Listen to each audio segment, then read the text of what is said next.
Përshëndetje të nderuar shikues. Do them disa ide të mia, disa mendime të mia në lidhje me fatin e protestës. Në skenën politike, përveç forsave dhe arkitekturës vjetër politike që është krijuar me PS-n dhe PD-n, ku PD-ja është një pjesë e PS-s ose e Partisë Punës që u dërgua ke Partia Demokratike, flas për leadershipin, jo për elektoratin. Kurse Partia Punës dihet që është një parti e cila ka mjel Shqipërinë për 80 vjet, qoftë brezi parë, qoftë brezi fëmijëve të tyre, tash po vjen dhe brezi tretë që janë këta patronazhistët, që janë brezi Partisë së Punës, e cila ka qenë në fillim kur ishte PKSH, krijovi degën e ushtrisë së avnojt Jugosllavisë këtu, që quhet Ushtria Nacionale Shqiptare, dhe degën e Partisë Komuniste Jugoslave, që ishte Partia Komuniste e Shqipërisë, që u ndiqeshe nga Marshalli Tito. Mjafton të shikoni ato posterat që kanë qenë në konferencën e Pezës, në konferencën në atë të Përmetit që u bë në maj 44, kongresi Përmetit që quajnë ta komunistët, kudo ka qenë Titoja dhe Stalini, po sidomos Titoja ishte i pari. Pra këta kanë qenë një pjesë e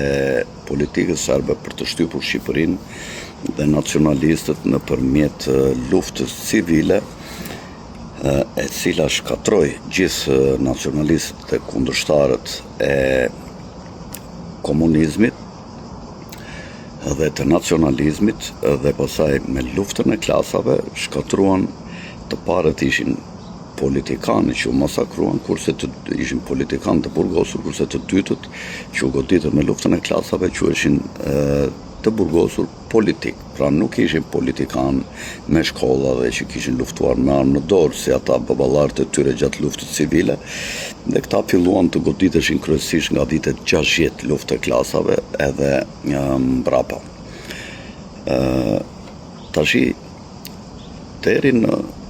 vitin 2026, qeveria eci me këto, domethënë politika shqiptare dhe qeverisja eci me këto skemat e ndarjes Partisë Punës nga Rami Salia në 2 degë, dhe qeverisën prapë fëmijët e komunistëve, por nga Partia Demokratike, pati edhe nga shtresat e tjera, të cilat u përfshin, po gjithmonë ju lanë rolet të dorës së dytë, dhe e vetmja zgjidhje që ngeli për të gjithë ata që kishin qenë të goditur nga lufta civile, nga lufta e klasave, por dhe nga ata që nuk kishin bërë pjesë në asnjë nga këto dy palët, që ishte një grup popullsie, të gjithë gjetën si rrugë shpëtimi largimin dhe lëvizjen e lirë, duke e shfryrë tullumbacen këtu brenda dhe duke o lënë vendin brezit të dytë të komunistëve, të cilët erdhën në vitet mbas viteve 97, sidomos me revolucionin që bën, për të larguar edhe atë pak ndikim të nacionalistëve që kishte gjatë viteve 92-97, kur Berisha ishte në një presion si pjesë e Partisë së Punës me grupin e vet, kishte një presion nga nacionalistët. Dhe këta u larguan në 97 me revolucionin e 96-97. Dhe kanë qeverisur fëmijët e tyre tash të brezit që bën luftën civile dhe luftën e klasave. Kurse tash po del brezi patronazhistëve, që është brezi tretë i atyre që krijuan PKSH-n, degën e Partisë Komuniste Serbe, dhe po përpiqen dhe po përgatiten që të bëjnë ata dhe një sundim 30 vjeçar të shqiptarëve, duke larguar shqiptarët, duke bashkëpunuar me internacionalen e sotme komuniste që janë sorosianët ose liberalët, të cilët ndjekin agjendat e shpopullimit dhe të përzierjes së racave, të futjes imoralitetit në shoqëri dhe të goditjes së vlerave tradicionale. Këto i kemi thënë dhe tjera që mos zgjaten. Tash do të flas pak për ndryshimin që ka ndodhur në strukturën politike pas protestave që ndodhen në Shqipëri para disa muajve, para 2 muajve, që nga Zvërneci, ngjarjet e Zvërnecit e deri ditën e sotme që erojnë të që po dalin atje dhe po rezistojnë në protesta, po e vazhdojnë qëndresën dhe kundërshtimin ndaj kësaj skeme që po e depopullon Shqipërinë, po e popullon me në bashkëpunim me të huajt me ndërkombëtarët, po shfrytëzojmë burimet dhe resurset e shqiptarëve duke i lënë shqiptarët e varfër, duke mos e zhvilluar tokën dhe duke mos investuar në zonat rurale në bujqësi dhe duke i larguar të gjithë njerëzit nga shtrethat e varfra, duke i larguar nga Shqipëria dhe duke mbajtur një pjesë të vogël të shtrethave të mesme dhe shtrethat e pasura, dhe këtu është projektuar të vinë edhe rreth 100.000 gjuajsh dhe rreth 700-800.000 shërbëtor, të cilët do punojnë si sklever që do vinë nga Azia dhe që do ndryshojnë strukturën shoqërore të Shqipërisë, dhe prandaj Edi Rama theshtë s'keni parë gjë akoma, sepse ai qysh në fillim në bashkëpunim me ideologët e fondacionit Soros i kishte marrë këto angazhime që do t'i realizonte këto detyra. Nga politikanët, i vetmi kundërshtar me influencë që ishte, ka qenë Ilir Meta, i cili sigurisht nuk po e marrë në aspektin e keqeverisjes dhe të korrupsionit galopant që futi gjatë kohës që ai bashkëpunoi herë me PSN dhe herë me PD-n, por në aspekt me ndërkombëtarët, ai u përpoq si president dhe kryetar kuvendi të ruante një lloj integriteti dhe pavarësie nga ndërkombëtarët, sepse ishte më i guximshëm dhe e shikonte Shqipërinë më shumë si një çiftlik për politikanët shqiptar dhe ishte xhelos për t'ia u lënë këtyre ndërkombëtarëve, sionistëve dhe grafiçarëve të tjerë të cilët përpiqen t'i zhvatin secili nga një gjë e Shqipërisë, por sidomos kohët e fundit është bërë shumë problematik influenca e sionistëve nëpërmjet Roni Afetit, por dhe disa personazheve të tjerë në Izrael të cilëve Rama ju ri barkas dhe është nështruar ndaj tyre, pasi të gjitha këto skema i ka realizuar me ta, i ka financuar, i ka mbajtur me paret e taksat e shqiptarëve duke u dhënë lek kompanive të tyre dhe fusha dhe sektor që ata t'i shfrytëzojnë dhe t'i zhvatin, dhe njëkohësisht edhe paret e korrupsionit të vetat, kastat politike i kanë në bashkëpunim me këta, dhe këta tashmë i kontrollojnë gjithçka dhe i kërcënojnë, dhe ata nuk janë më vetvetja, por janë sklever të tyre dhe bëjnë çfarë u thon ata, dhe sa më shumë që shtohet urrejtja popullore ndaj këtyre veprimeve deri tanishme të Ramës, ai ecën me hapa galopante në mënyrë eksponenciale, duke bërë çdo gjë që i thon ata, dhe shqiptarët janë ndoshta në hallkat e fundit të një zinxhiri që është kaputur, që mund të ikin dhe ato, ose mund të bashkohen në rast se gjithë kjo strukturë shembet dhe bie. Tashi, po të kishte arsye dhe ndërgjegje Rama dhe të ishte i pavarur, kur shikon 100.000 veta në shesh në Tiranë, në një qytet me 800.000 banor ose 900.000 banor, ku 250.000 janë fëmijë dhe rreth 650 apo 700.000 janë të rritur dhe 100.000 përkthehet të paktën 2 fish ose 3 fish, 3 vota përkthehet në favor të atyre që dalin në shesh, pra kundër Ramës dhe Berishës, kundër strukturës tyre politike, sepse ata të gjithë stresin Rama në burg, Berisha në burg, dhe pavarësisht se të dyja krahët e politikës përpiqen ta paraqitin sikur e drejtojnë opozita të lëvizje, kjo nuk është e vërtetë, se po që se e drejtonte vetë Berisha, nuk ishte nevojë të linte të tjerë të dilnin atje, por dilte vetë ashtu siç ka dalë prej vitesh dhe nuk mbledh dot më shumë se 25 apo 30.000 banor. Dhe tashi e dim historinë e ngjarjeve që ka ndodhur këto 70 ditë. Në fillim pati një dallgë të madhe, tashi dallga është zvogëluar,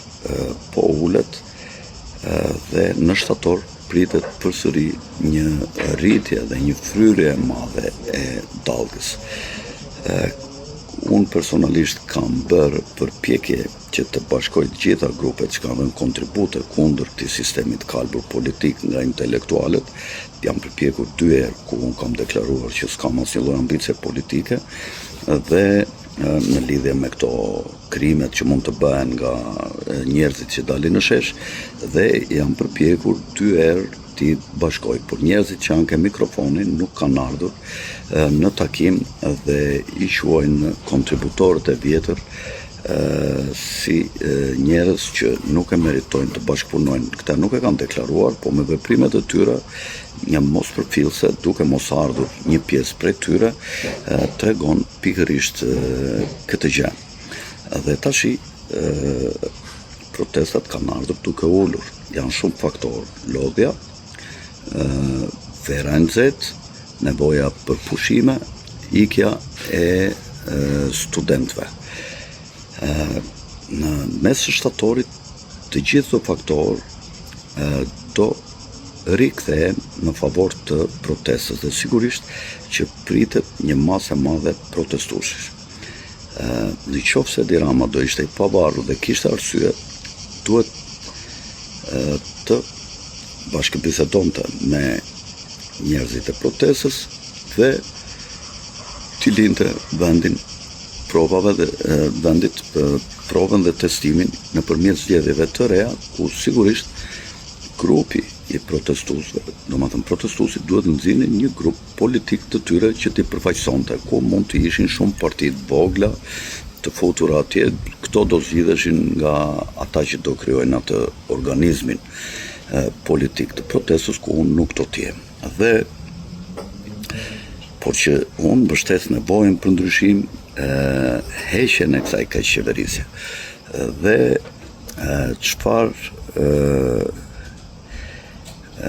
si mund të përmirësohet dhe kjo protestë të dalë me sukses. Në qoftë se kjo protestë deri në tetor, deri në 20 tetor ku fillojnë shirat, nuk arrin dot t'i nënshtrojë politikën e vjetër që Rama t'i jap dorëheqje, parlamenti të largohet dhe të jap dhe dorëheqje dhe të krijohet një qeveri tranzitore, e cila do çojë vendin drejt zgjedhjeve, duhet, mendoj unë, të bëhen disa hapa politike, të cilat do t'i shpjegoj pak më vonë. Ka shumë njerëz që më thonë: Alfred, pse nuk vjen ti atje vazhdimisht, pse nuk del të flasësh? Në një vend ku s'më dëgjojnë, unë nuk kam pse të dal dhe të flas. Unë njerë që dola dhe fola, ja u dhash disa mendime të mijat dhe u përpoqja me vepra që ta konkretizonja atë që thash. Mora masat, gjeta sallat, bëra njoftimet, erdhën një pjesë e madhe intelektualve si Elena Kocaqi, Armin Shkurti, Kastriot Qipi, edhe vjetrat të tjerë. Mirë po, nuk erdhën këta të mikrofonit, sepse na shpërfillën e konsiderojnë veten më të rëndësishëm. Okej, qofse janë ashtu, le ta tregojnë veten. Unë kam të dhëna që një pjesë prej tyre janë kapur nga politika dhe dalin aty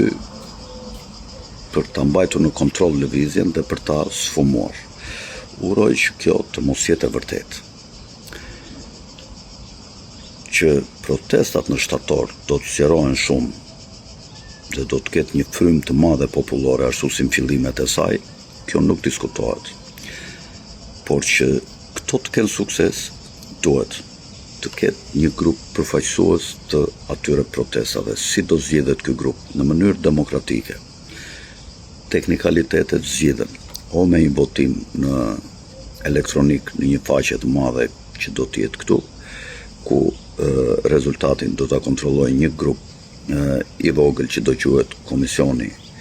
i numërimit të votave, i cili do të zgjidhet dhe ky nga bulevardi, nga protestat. Mund të jenë 10 ose 15 veta të cilët do kenë akses që të kontrollojnë rezultatet e këtij votimi. Ose pasaj mund të bëhet edhe gjithmonë votimi do bëhet me kartë identiteti dhe me emër, por jo që të kuptohet vota e tij për kë voton, edhe mund të paraqiten për 21 kandidat ose 19 kandidat, sepse është një numër që nuk mund të kapet dot nga Rama dhe Berisha dhe shërbimet sekrete. I gjithi të zgjidhet një numër prej 21 vetash, tek i cili do funksionojë me një rrjet në për shembull në WhatsApp ose në një tjetër, ku mund zgjidhet që mund të jetë më sekreti, edhe do drejtoj organizimin e protestave dhe rrugët që do përdoren për të vepruar. Do të ketë një kryetar të përkohshëm, për shembull 10 ditor, nga data 1 deri në datën 10, nga data 10 deri në 20, nga data 20 deri në datën 1 prap. Do jenë tre kryetar 10 ditor çdo muaj nga këta 21 veta. Ky që do jetë kryetar do bëj thjesht shpalljet dhe drejtimin e podiumit dhe të organizimit të lëvizjeve. Kështu e mendoj unë. Janë këta 21 veta të cilët përgjigjen për organizimin e protestës dhe për komunikimet. Tashi, protestuesit duhet ta dinë që nuk bëhet çfarë thon ata, sepse në teren ka disa vektor forcash që nuk anashkalojnë dot. Është Partia Socialiste, është Partia Demokratike, janë partitë e vogla, janë dhe njerëzit në bulevard, të cilët janë shumë më tepër në gjithë Shqipërinë. Dhe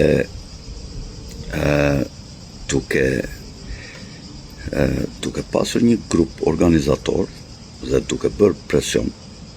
me të gjitha mënyrat demokratike dhe duke përdorur mjete të barabarta në dhunë me policinë, sepse policia është e paligjshme, është një polici politike e cila funksionon mbi bazën e logjikës së komunistëve. Pushtetin e kemi marrë me gjak dhe do ta lëm vetëm me gjak. Ata nuk pyesin për popullin, sepse janë shushunjat e popullit që e kanë ngrënë popullin ton për gjithë këto 85-90 vjet. Dhe këtyre sigurisht që ju duhet përgjigjur me forcë proporcionale. Asnjë nga ata policët nuk mund të arrestojë dot asnjë protestues. Në qoftë se vend të arrestojnë, duhet edhe turma të përdorë dhunë në mënyrë proporcionale kundër tyre. Kjo është një nga mënyrat që ata ta kuptojnë forcën e njerëzve dhe të ulen në bisedime, duke dhënë së pari kryeministrit dorëheqjen, duke pranuar largimin e këtij parlamenti dhe duke gjetur rrugë zgjidhje për qeveri tranzicioni dhe për të kaluar në zgjedhje të parakohshme ku kjo mazhorancë të largohet dhe kjo qeverisje e përkohshme dhe një asamble kushtetuese e cila do rregulloj kushtetutën dhe mënyrën e qeverisjes së vendit, do të veproj për këtë periudhë tranzitore, ku pasi të kaloj kushtetutën nga kjo asamble kushtetuese, me njerë mbas saj të caktohet një datë zgjedhjesh dhe forcat politike të ryjnë në garë për të kontrolluar vullnetin e trupës elektorale të popullit. Pra, para se të fillojnë protestat e shtatorit, duhet të jetë krijuar ky grup organizativ me një kryetar të përkohshëm, 10 ditor ose një avor, nuk ka rëndësi. Dhe duke qenë 21 veta dhe duke u ndruar kryetari, duhet e vështirë që ky grup organizator të kapet, siç mund të jetë kapur tashi kjo tribuna foltorja atje, sepse kam informacione që disa atje mbështeten me bodyguard nga njerëzit e Berishës, nga njerëz të tjerë, nuk e di se sa është e vërtet, por në qoftë se kjo do ishte e vërtet, kjo është e tmerrshme, është një mëkat dhe një krim i madh kundrejt Zotit dhe popullit shqiptar. Në këtë tupimin që do të bëhet për të nxjerrë të grupin organizator sipas porosive, sipas mendimit tim, duhet të marrin pjesë dhe intelektualët e shquar antisistem që kanë vite që kritikojnë këtë lloj sistemi. Mund të jepen për 21 emrat, mund të jepen 50 ose 60 ose 70 emra nga protestuesit në bulevard, të cilët do të jenë konkurrent për këtë 21 vendet. Dhe në këtë platformën e madhe elektronike të votimit, çdo kush mund të votojë dhe duke dhenë ato identitetet e veta dhe një njeri nuk mund të japë dy emra të votoj për dy persona. Prandaj, në qoftë se këta foltores tonë që jo, nuk jemi dakord me që të krijohet ky komisioni, sepse kështu, sepse ashtu, sepse të gjithë janë karrieristë një pjesë aty dhe mendojnë që ta kapin ata, ta kontrollojnë ata bashkë me ata që i kontrollojnë këta. Edhe e këmëngullin, jo ky, jo ai, derisa se unë të byrekle të digjet, kjo është filozofia që ata funksionojnë. Kurse kjo që them unë është piramidalizim dhe organizim dhe nuk lejon anarkin. Çfarë do lloj gjëje që të krijohet, në fund janë këta që kanë autoritetin. Ky grup organizator ka autoritetin e njerëzve në protestë të marrë vendime në lidhje me vazhdimin dhe mënyrën se si do funksionojë protesta. Kush thot ne nuk bëjmë, ne nuk kështu, janë të kapur. Janë të kapur për mendimin tim. Duhet urgjentisht një grup organizator dhe me rend alfabetik, për shembull, mund të jetë një njeri